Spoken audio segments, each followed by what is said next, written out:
Good morning class 8। हमारा chapter number है 17 आज का, एनी फ्रैंक की डायरी। चलिए इस चैप्टर की रीडिंग करते हैं। 20 जून 1942 हमारी ज़िंदगी चिंताओं से परे नहीं थी। इसकी वजह थी हमारे नाते रिश्तेदार जर्मनी में हिटलर के यहूदी विरोधी कानूनों के शिकंजे में यातनाएं झेल रहे थे। 1938 में बड़े पैमाने पर हत्याकांड के बाद मेरे दो मामा सुरक्षित शरण की तलाश में जर्मनी से भागकर उत्तरी अमेरिका चले गए थे। नानी हमारे पास रहने के लिए चली आई थी, जिनकी उम्र 73 साल थी। एनी फ्रैंक इसमें एक अपनी डायरी लिख रही हैं और अपने परिवार के बारे में बीती हुई घटना को बता रही हैं। 1940 के बाद तो जैसे अच्छे दिन दूर और दुर्लभ होते चले गए। पहले तो जंग छिड़ी, फिर आत्मसमर्पण और फिर देश में जर्मनों का आना। यहूदियों के लिए संकटों की शुरुआत हो चुकी थी। एक के बाद एक यहूदी विरोधी आदेशों ने हमारी आज़ादी को बुरी तरह छिन्न भिन्न कर दिया था। यहूदियों को अपनी पहचान दिखाने के लिए हर वक्त एक पीला सितारा टांके रहना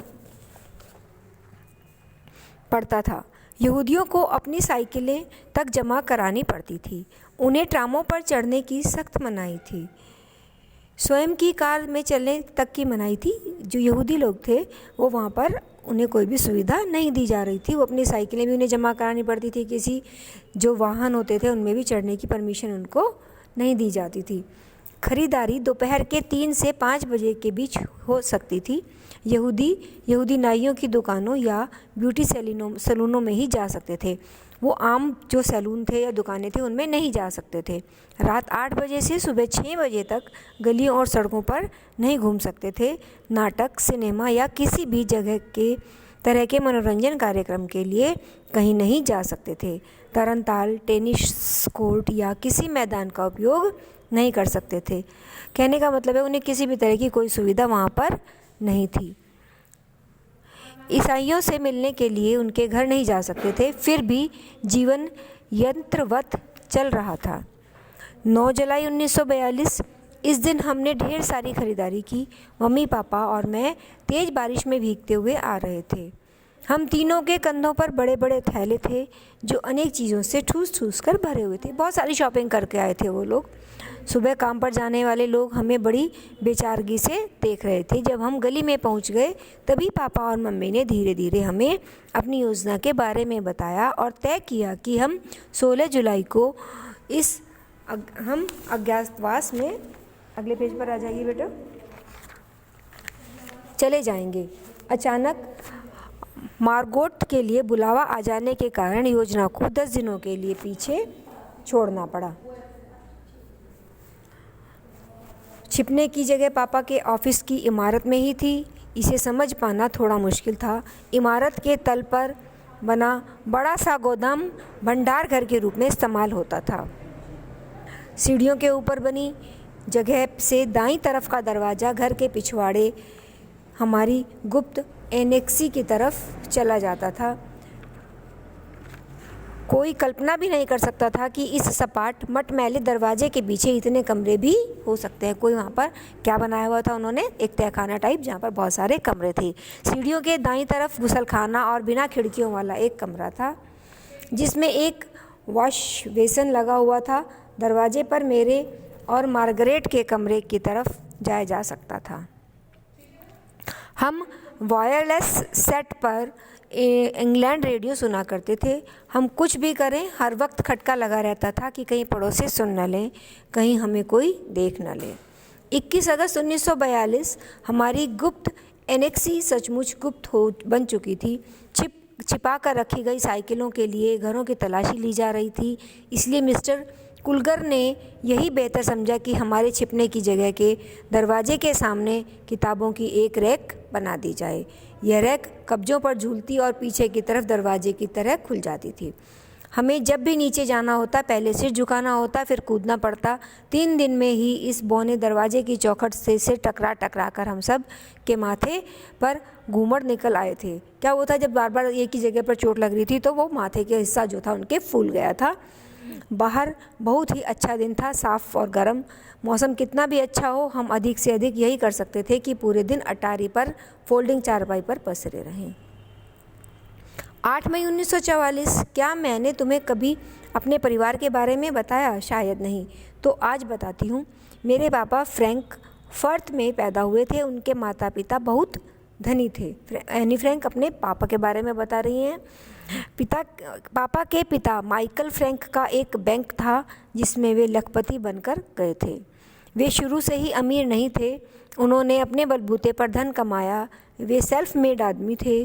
पापा का बचपन और जवानी दोनों अमीरी में बीते। दादाजी के मरने के बाद ज़्यादातर दौलत इधर उधर हो गई। इसके बाद विश्व युद्ध शुरू हो गया। मुद्रास्फीति की वजह से बची खुची दौलत भी समाप्त हो गई, क्योंकि जो हमारी जो करेंसी है वो बदल गई जाती है लड़ाई होने पर, तो इसीलिए से उनका जो धन था वो भी ख़त्म हो गया था। लड़ाई शुरू होने तक उनके कुछ गंभीर रिश्तेदार बचे हुए थे, अमीर रिश्तेदार बचे हुए थे, इसीलिए पापा अच्छे खासे अमीर बने रहे। फिर हालात बद से बदतर होते चले गए। पिछले 50 साल में यह पहली बार हुआ कि वे फ्राइंग पैन में बचा कुचा खाना खुरच कर निकाल रहे थे। हम सबके मुंह में पानी आ रहा था। हम जिनके नसीब में सुबह के नाश्ते में 2 चम्मच दलिया आता था, हम भूख से बेहाल थे। हमें अधपके पालक के अलावा और कुछ नहीं मिला था। हर रोज़ हमें सड़े हुए आलूओं पर गुजारा करना पड़ता था। हम अपने खाली पेट भरने के लिए क्या जुटा पाते हैं? उबली हुई सलाद, कच्ची पालक और पालक।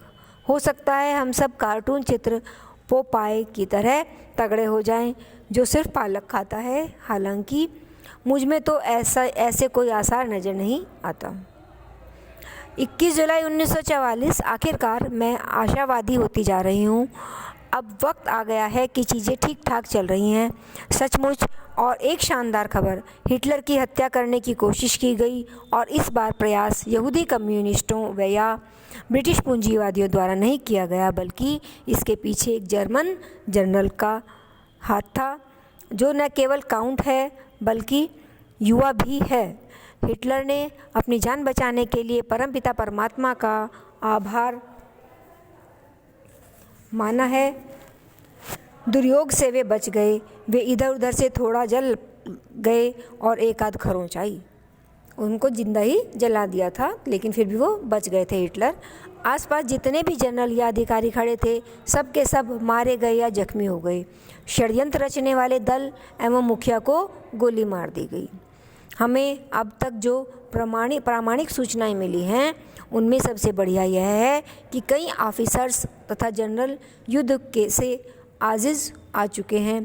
वे हिटलर को अतल गहराइयों में डूबते देखना चाहते हैं, ताकि वे मिलिट्री तानाशाही स्थापित कर सकें, शत्रु पक्ष से शांति स्थापित कर सकें, अपने आप को फिर से हथियार बंद कर सकें और कुछ दशकों के बाद फिर से एक नई लड़ाई शुरू कर सकें। 4 अगस्त 1944 को एनेक्सी में छिपे हुए 8 लोगों को गिरफ्तार कर लिया गया। फिर यातना शिविरों में भूख, यंत्रणा और महामारी से इन सब की मौत हो गई। इनमें से केवल एनी फ्रैंक के पिता और टटो फ्रैंक ही बचे, जिन्होंने बाद में एनी फ्रैंक की डायरी को प्रकाशित करवाया। तो ये एनी फ्रैंक की डायरी का चैप्टर था बेटा। कल हम इसका बुक वर्क करेंगे। Okay students.